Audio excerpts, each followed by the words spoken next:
Yes, share screen.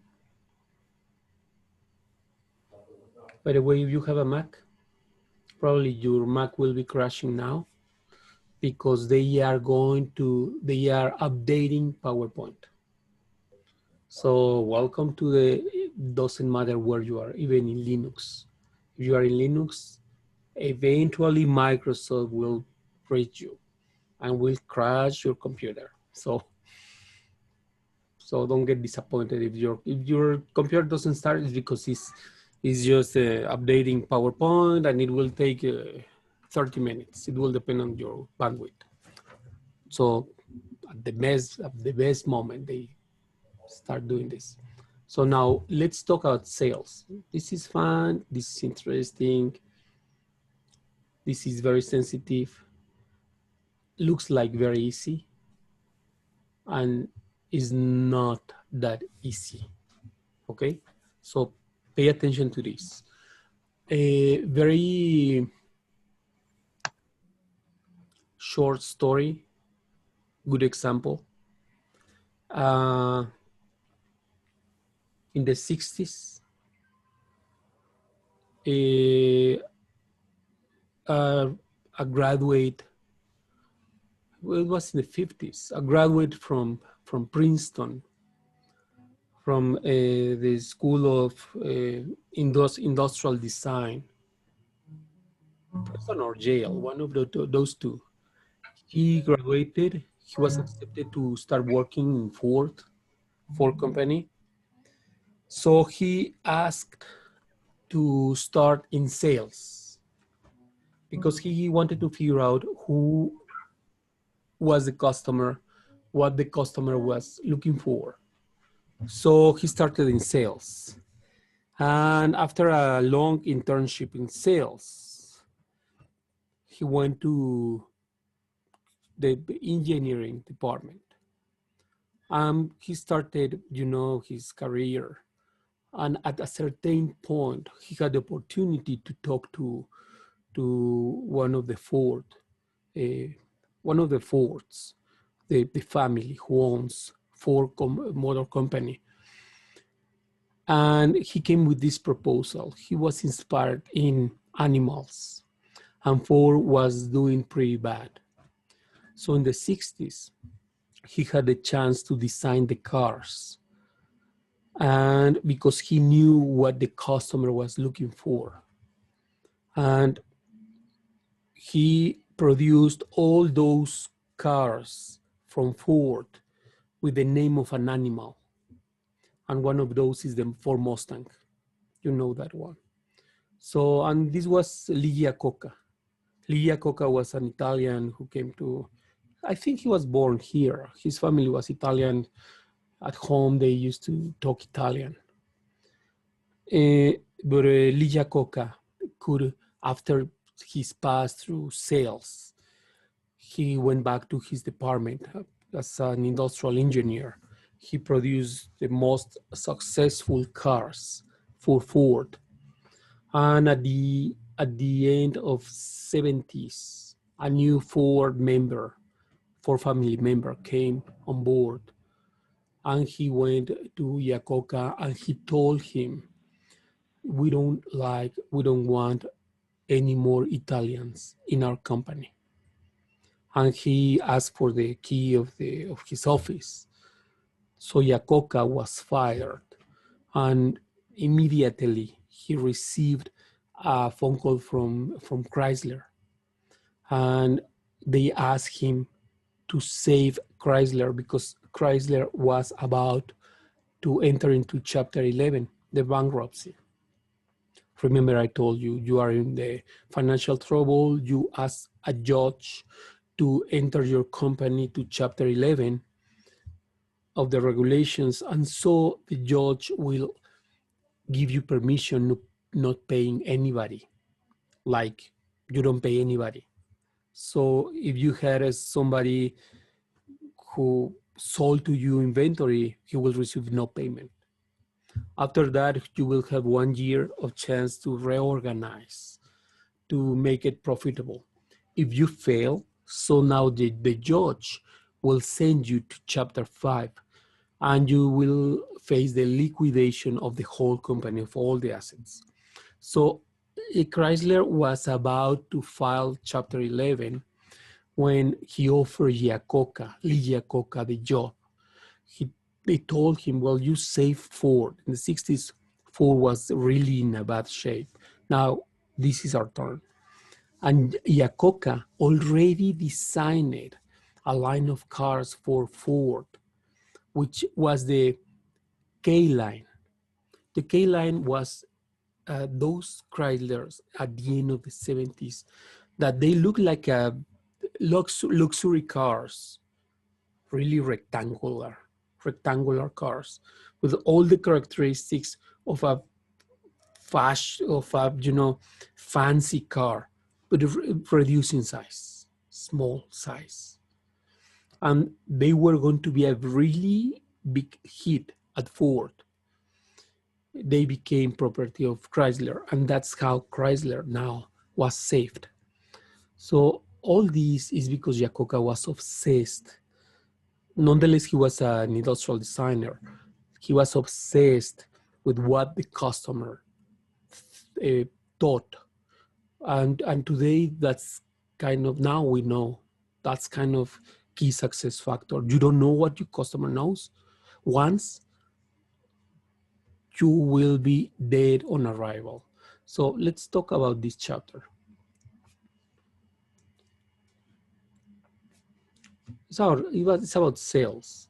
So you would say, it's so silly. No, it's not that silly, because sales is responsible in the financial statements of the first line of the most important financial statement, which is the income statement. And they are in charge of revenue. You don't have revenue, you are out.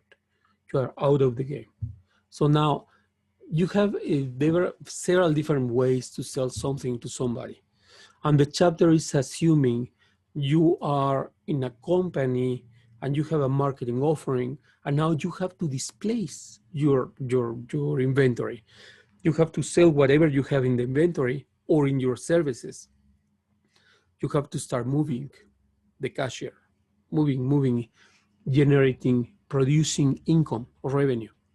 So now you have the personal selling. Is when somebody approaches you. You have the face-to-face or telephone or the video or web conferencing. When it's very common when you're a professor that the editors, the editorials will call you, and they will be offering you the new books, and they ask for a web conferencing, a video conversation, so they can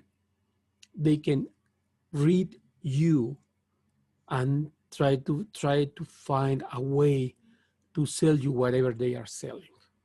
It's straightforward. You have already experimented this. You know this.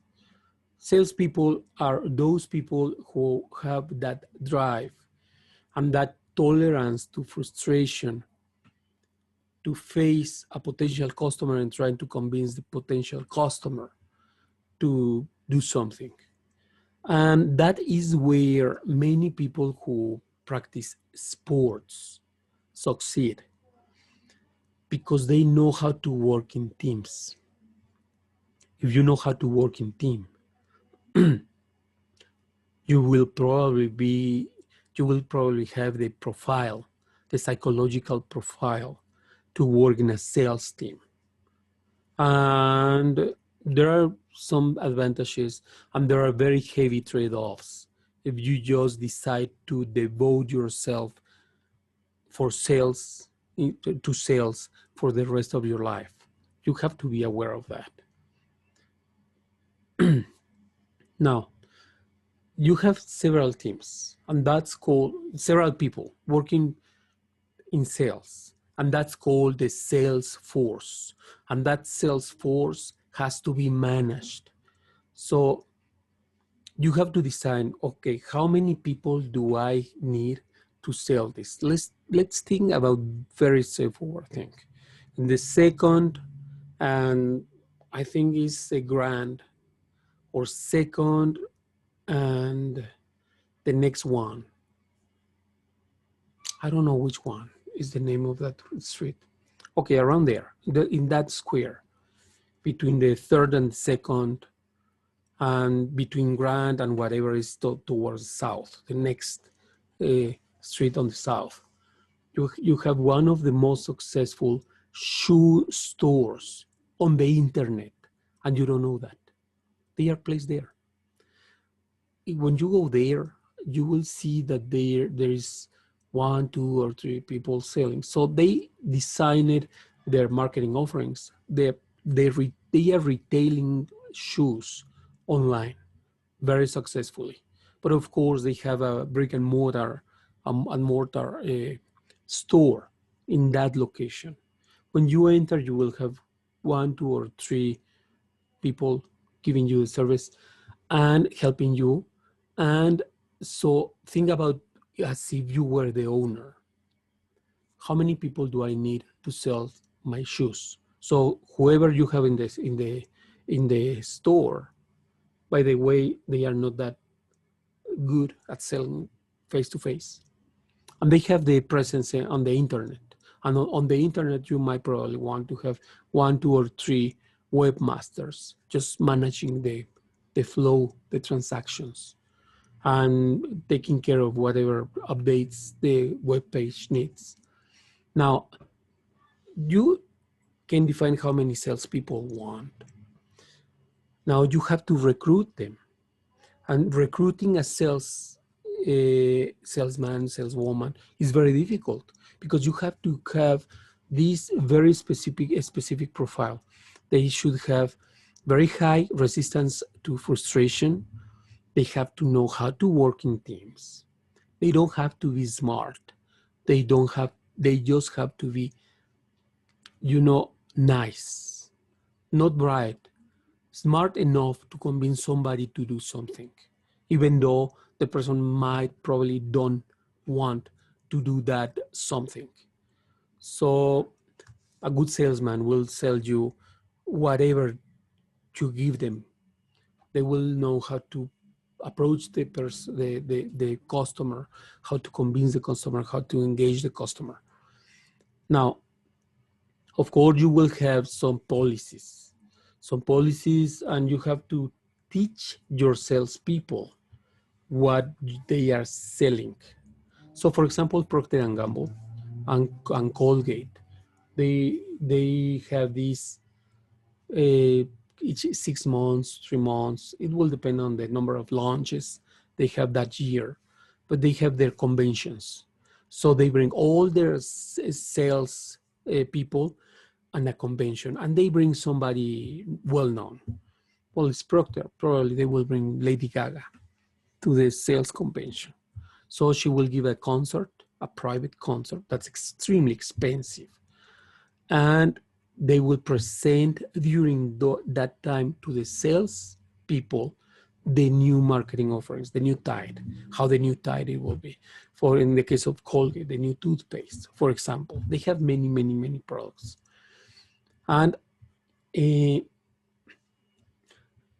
have those conventions. That's how many politicians make a lot of money. For example, Obama made a lot of money in those sales conventions because they bring the well-known guy to sell the marketing offering, to offer to the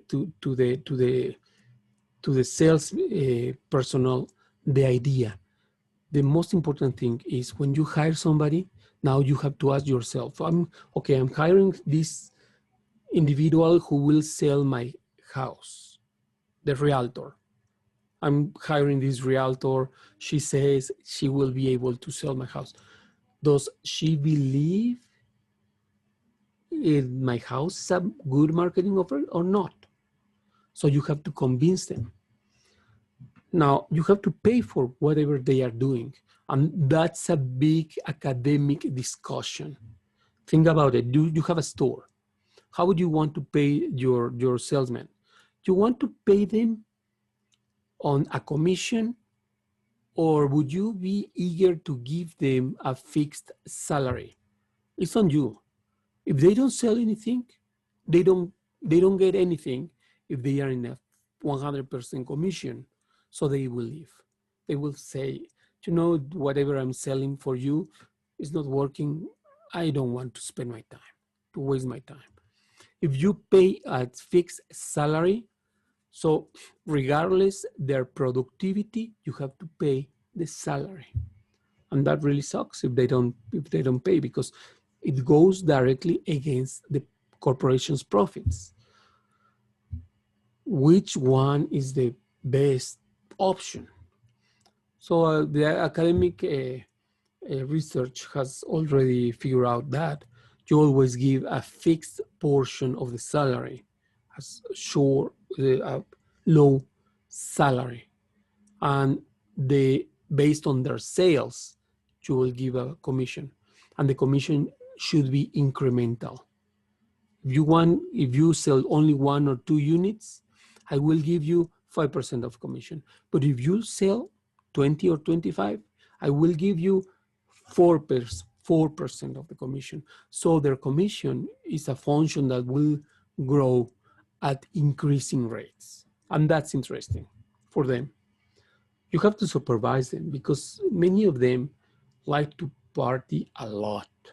So you have to be very clear about the schedules, about the expectations, about the goals. Always, salespeople are like that. So sometimes the supervisor are like military personnel. They don't allow you to do anything. You just have to work your schedule. And you have to figure out a way to evaluate people. So, and sometimes it's not only about sales. It's about how do you support the team? How did you came up with new promotions? How did you convince somebody? Which technique you develop to do something? For example, a technique that Procter & Gamble came up with was like genius. So they would tell you, look,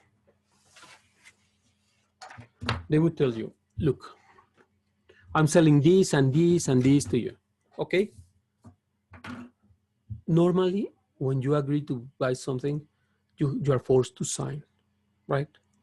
The sales contract. So Procter & Gamble came with this. It's genius. They would tell you, I'm selling to you Walmart located in Fort Collins, in this road, in this street, this quantity of these products, these quantities. You have to sign it. Could you please sign here? Instead of doing that, they came up with a very silly, very effective thing. They would tell you, you have to sign here. Could you please, I'm sorry, could you please take the pen? But they don't say it, right? They just drop the pen. At the moment the individual, the salesman, drops the pen, it's kind of an instinct to take the pen as a customer. The customer takes the pen. And that's the most difficult part in any sale. If you want to close a sale, these kind of silly details are extremely important. Customer will not want to take the pen from you, but if you drop it accidentally, they instinctively will take it.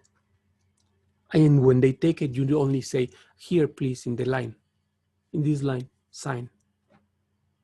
And like in accordance with the estimations from Procter & Gamble, from the marketing department,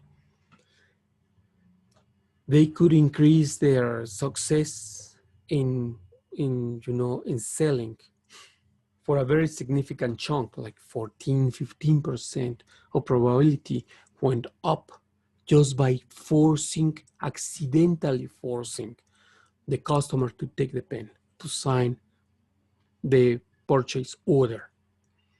That's very interesting. Those things are very interesting. And that happens in sales. Now, You have different structures. Let's Procter, for example, they have the territories. They have a district manager on charge of probably 6 cities. He will be daily traveling to those 6 cities, and in each city, you will find a saleswoman for that city selling Procter & Gamble products. That is how it works. And daily, those salesmen will visit daily all the stores, checking inventories. As a salesman, the first thing you have to know is the inventory level.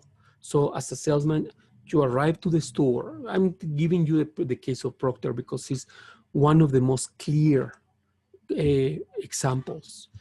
The salesman from Procter arrives to your Target store, and they immediately ask permission to check the inventory levels. The salesman go to the inventory, check. He checks or she checks how many boxes are still available, and he has the records when he came before. More or less, do a gross estimation about how many boxes your retail will sell during a certain and accepted and known time period.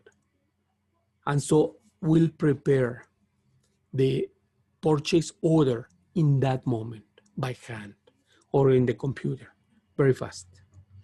We'll go visit the manager of the store and we'll tell the manager of the store, look, last visit, it was 2 months, it was probably 2 weeks ago. I sent you a truck with 20 boxes of, again, Tide. Today, you have only 4 boxes of Tide.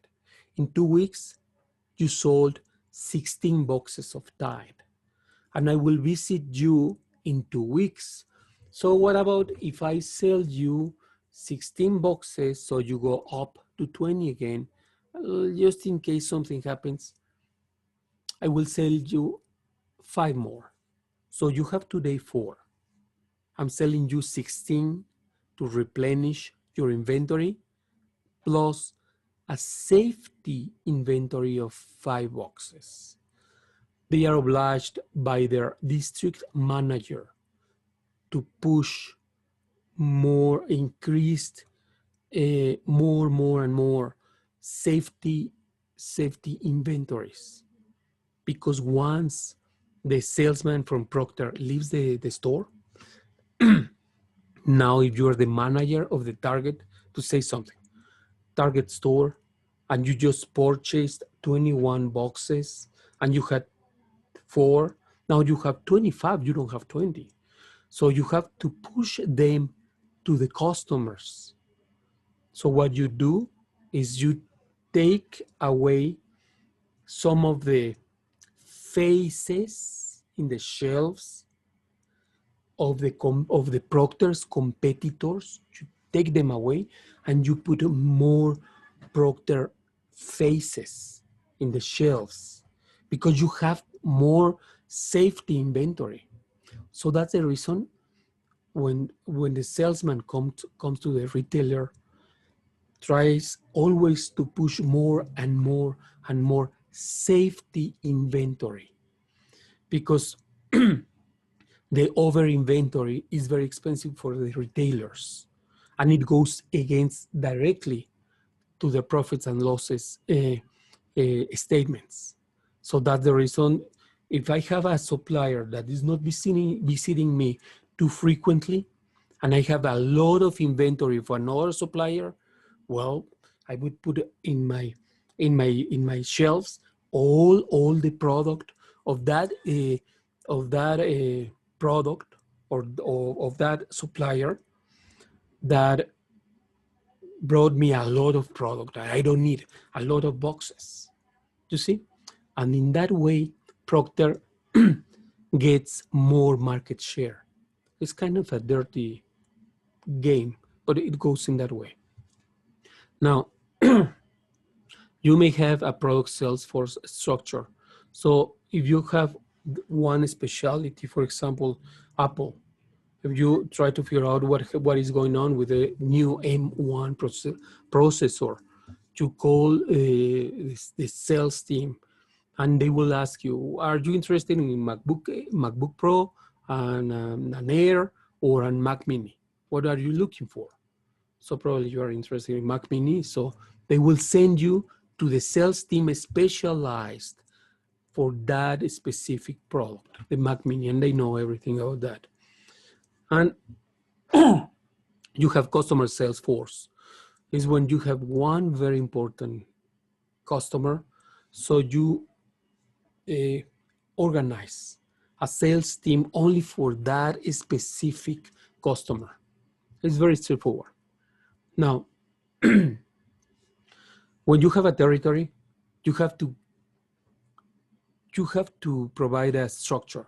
And I told you, in the case of Procter, you have the district manager covering 5-6 cities, and you have from there the salesperson. But if you go up, now you have the division manager who's in charge of probably 5 district managers, and you have the sales director.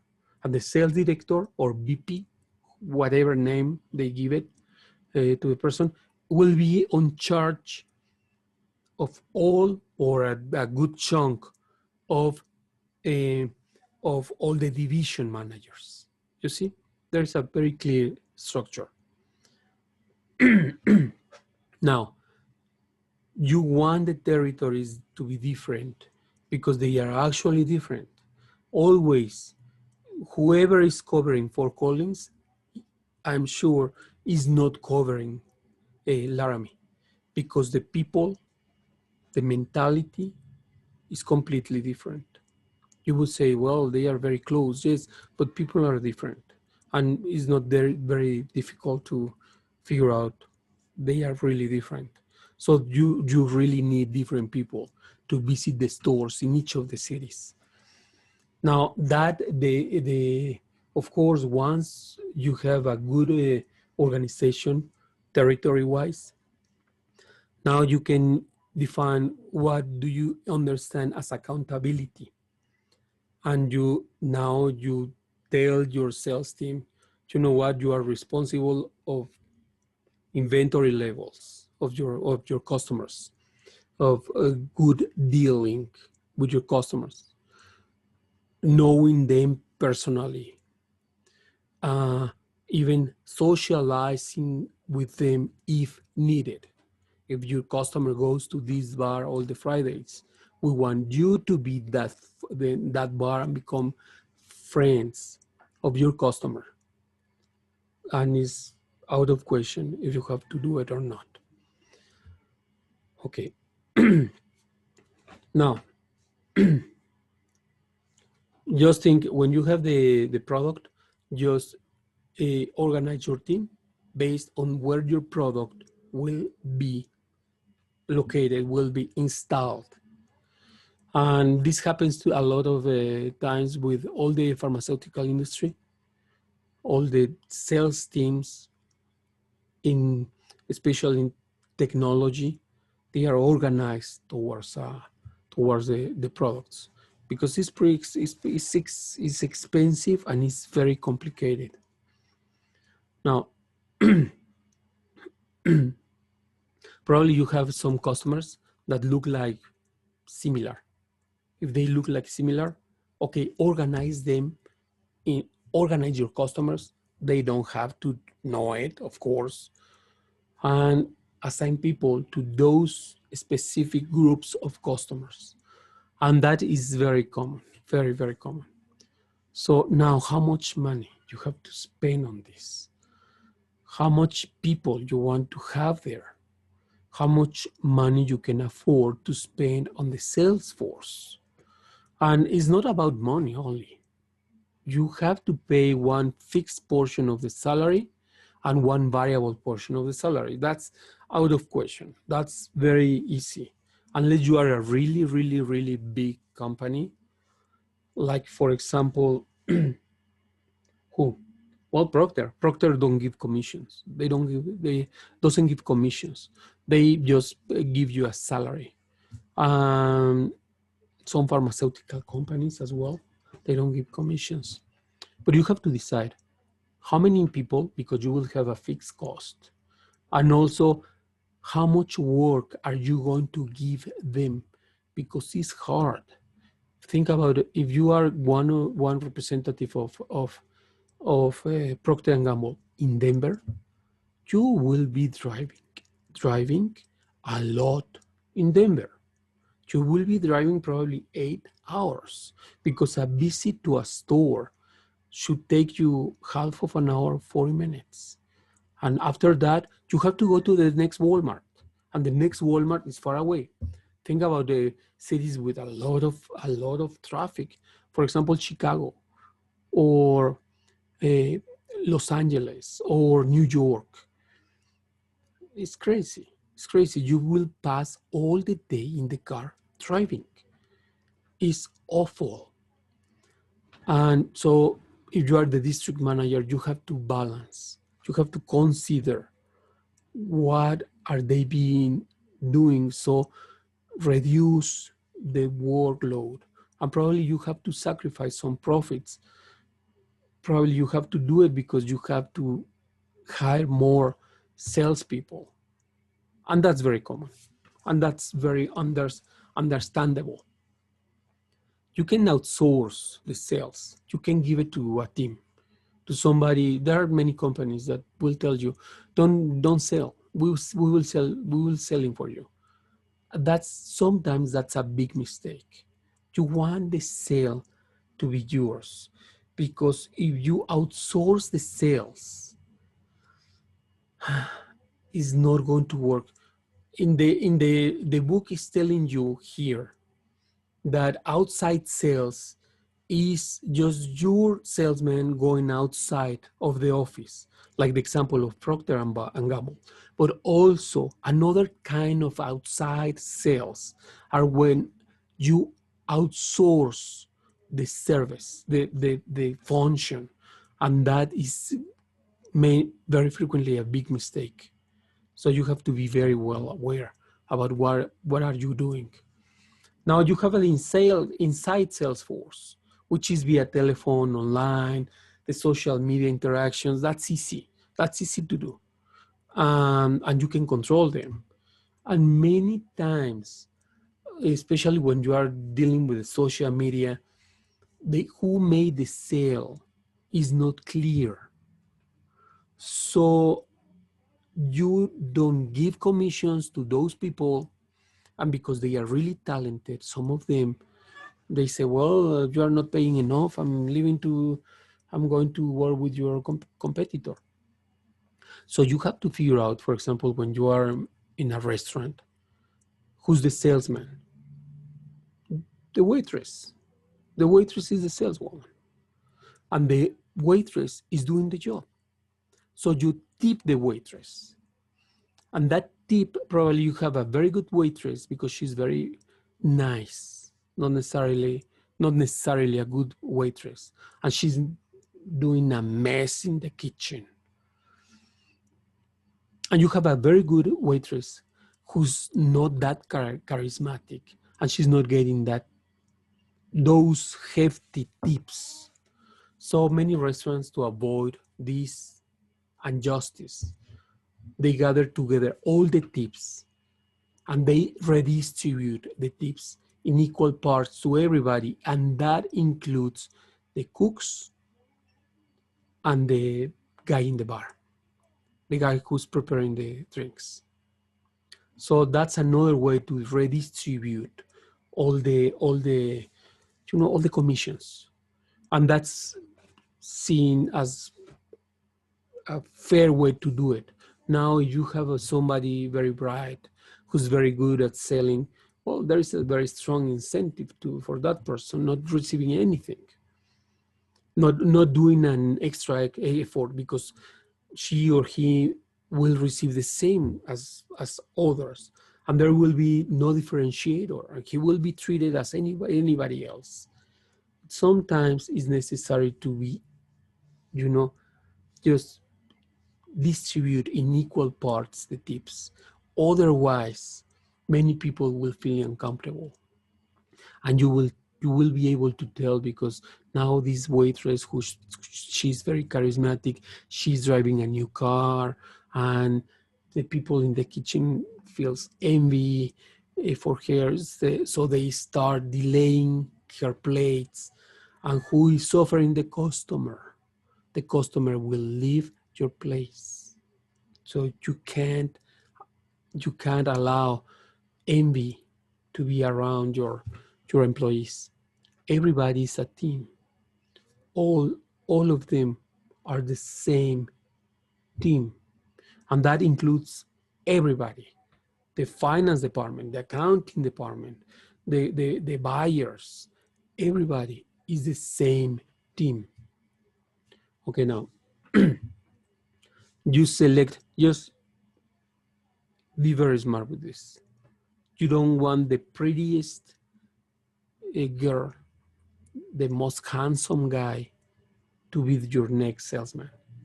You want somebody who is agreeable, personable, and you know how to figure out somebody like that, because so already you do that.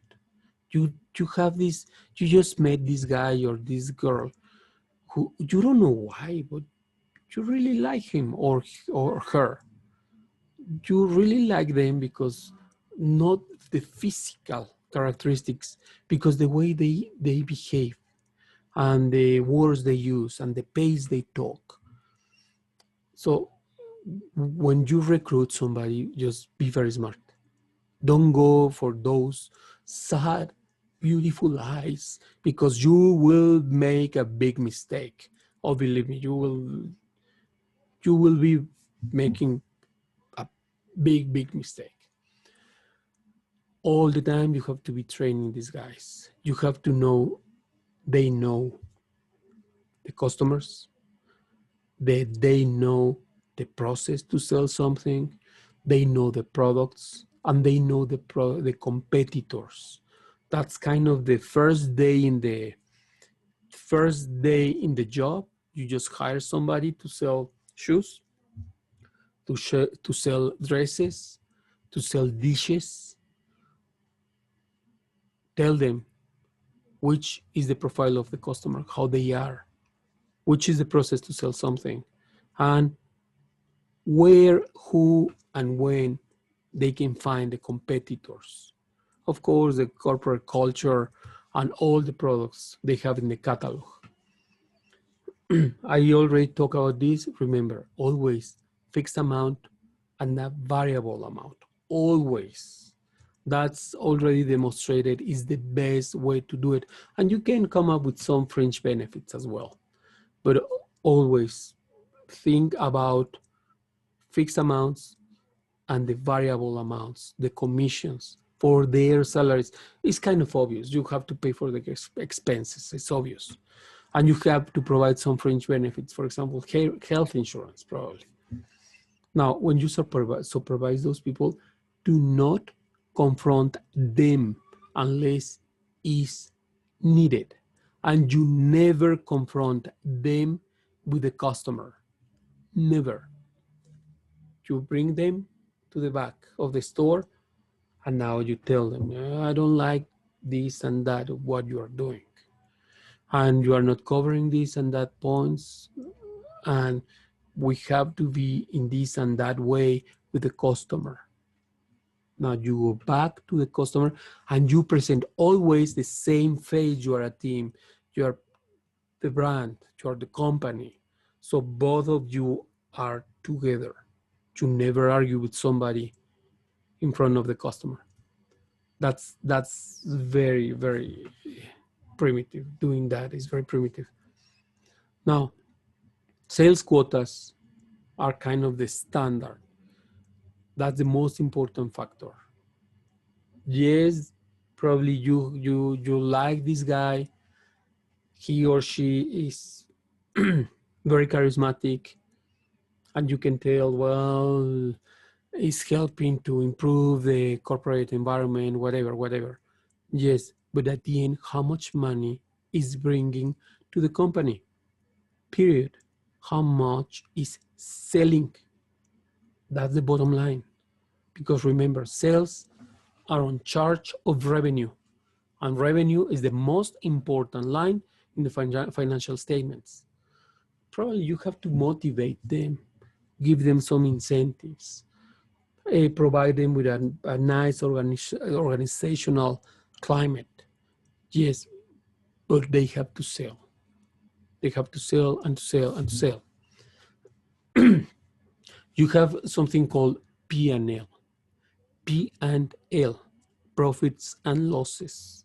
And that's kind of a very short version of the income statement, and is usually given, provided by the accounting department or by the marketing department to the salesperson. And they will, the P&L will tell you, you sold this, it cost this, we made this amount of money, period. The salesmen, they don't need to know more. Just how much they sold to this customer, how much it cost to what they sold to this customer, how much they are bringing to the company. And in many cases, in big corporations, for example, one of the main competitors for Procter & Gamble or from Colgate is Unilever. Those guys are like the European counterpart, and they share among all of them in the same district all the P&Ls. They don't share with the other district, but they share with the district their P&Ls, their personal P&Ls. Procter & Gamble has forbidden for like forever to share their P&Ls. They don't share the P&Ls. It's about the company. It will depend on the company. So now you have the technology and you have somebody doing sales behind the website. Remember, give them a commission. Otherwise, that brilliant guy who's behind your website will leave. And so figure out how you will bring somebody who doesn't have a major in information systems behind your website. It sucks. So just a good, the book doesn't talk about that, but the scholarship has already shown that. Give a commission to those guys.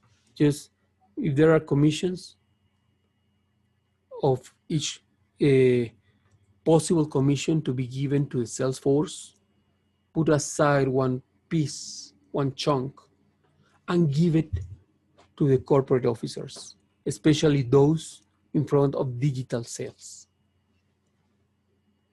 You are becoming a salesman. That's very probable. Many people in the University of Wyoming go for sales. It's not because they can't find a job somewhere else. It's in that way. Actually, the University of Wyoming has this professor, Mark Leach. And Mark Leach is the guy who's in charge of this sales center at the university. If you want to learn sales, go with him and join his center. And they teach students how to sell, how to do the sales. And it's a well-established center, and he's a very well-established scholar. And you also have the class of sales. Red Epler teaches that normally is Red, who teaches that class. Take it. And you will learn this. You have to prospect you have to prospect your customers. You have to figure out which one of those qualify. Now, try to approach them, but not too much. I mean, try to find who knows this customer that could introduce you to the customer. Now you have a link. Typical case. If you want to approach the manager of Ridley's, well, Ridley's is quite small. Safeway. You want to approach you have this marketing offering you are producing in Laramie, small scale. You would like to sell it in Safeway, but you don't know the manager. You approach the assistant. Open your eyes. The assistant is the gatekeeper. You have to earn her confidence, her trust, or his trust. Once, and that is not that difficult. You have to approach the person 2 or 3 times, telling him in a very soft way, I'm producing this. I was trying to analyze if I could go to your store, or if you could give me some advice. Those guys are gatekeepers. Their job is to tell you no. That's their job. So you have to figure out a way to be introduced to the manager through them, to respect the gatekeeper role he or she is playing. You have your chance, and normally you have a 5-minute chance. If you have the elevator speech. The elevator speech is, why do I buy from you whatever you're selling? Why should I hire you? And you have like 40 seconds, like less than 1 minute, to convince somebody to accept you, to say yes to you. After those 40 seconds, you have like, a time reserve of 2 or 3 minutes only. After that, the presentation you prepare for 20 minutes is almost irrelevant, unless you have some climatic stages very well located. Normally you have to prepare very well the elevator speech, and that is the elevator speech is to convince somebody to do something in less than 40 seconds. So you have to choose your words, your intonation, and your speed very carefully. Now, they will tell you no. It's very expensive. You are far away. You don't have the volume we are looking for. You don't have the profile we are looking for. So you have to prepare the objections, how to handle the the objections. What about if we go outside to take a coffee? I can't. I have the flu. Well, there is a coffee you have to go. We can take a coffee to go. I don't like drinking coffee to go. What about a soft drink? Do you like pies? We can take a pie to go. And you start preparing the objections. Whatever they are, you have to convince them. You have to convince them, try me. And once you convince them at least to try, you have to close the customer. And the closing is the most important thing because it's when everything becomes real. And is when you use this technique of Procter & Gamble of letting go the pen, so they will pick the pen up and they will sign. You see, that's the close. There are many closes. In sales, you learn all the different types of closing. And that's not only to sell something, that's to sell ideas. So people cannot tell you no. And the follow-up is how you continue in contact with the customer, such a way the customer stays there and there and there and there. Okay, this was the explanation of all this part. It's very straightforward. And a very important thing. You want all the customers to believe is a personal selling. That is kind of, they are special. You are there only for them. You have to, transmit that message. Yes, looks like you are kissing too much somebody's rear, but it's how business work. You have to convince the customer to try your marketing offering. So with a very strong attitude, with a negative attitude, you will never achieve that goal. So you have to figure out a way to approach the people. And your long-term goal is to develop a relationship. Always, always is to develop a relationship. This is not a personal thing where you are looking just for an affair. If it's the case of some of you, or my case, or whoever a case, this is about developing long-term relationships. That's your goal. Now, almost we are about to finish. They will want something. They will tell you, okay, I buy from you this for my retail business.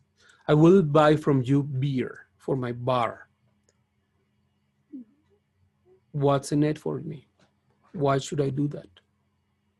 Tell me, am I going to get something? So there are some promotions. For example, in the book, they tell you 7-Eleven will give you a Slurpee for free, just because you are visiting them. Always these promotions are very expensive, but very effective. Now,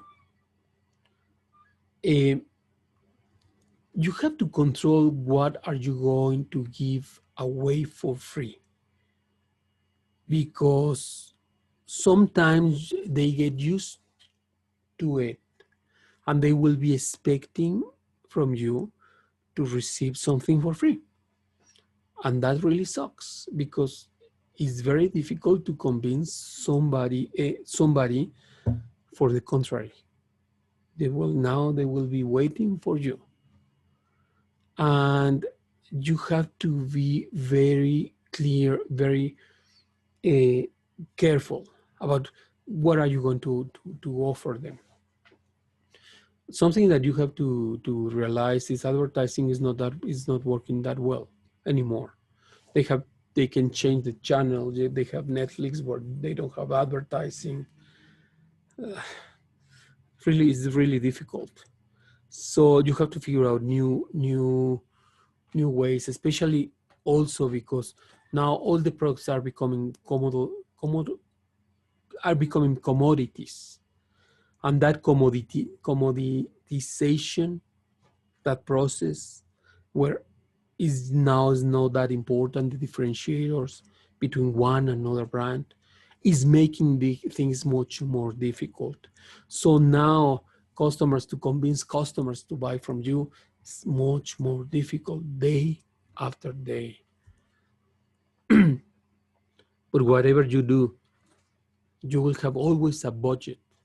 So with that budget, establish consumer trade business and Salesforce promotions. You have a limited budget. So don't think the budget is infinite. You will always have a very constrained budget. And for example, in big companies, it's very common that the promotions, for example, the discounts, are like 3%. You are not allowed to give more than 3%. So you want to conserve that 3% to the main customers if you are the salesperson. So you have to be very smart. You have to figure out the customer, and not all the customers are the same. So to some customers, to close the sale, probably you have to give up the discount. Some customers don't act in that way. Okay, if you are going to buy a car, it's very primitive. Going to the sales dealer and accept any price they give you. That's really silly. You don't do that like ever.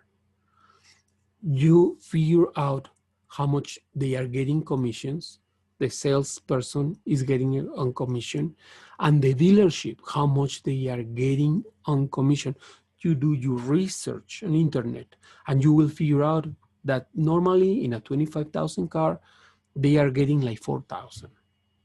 And those 4,000 are completely negotiable, completely negotiable. Sometimes the salesperson will sell you the car not because of the money, but because they have to fill their quota, their monthly quota. So they will be eager to give up their commission. So what you do is you figure out how much commission is going to get the salesperson, how much is getting the dealership, and you have a lump sum that is negotiable. So now you go and get the quotes from other two dealerships and a third dealership of a different brand.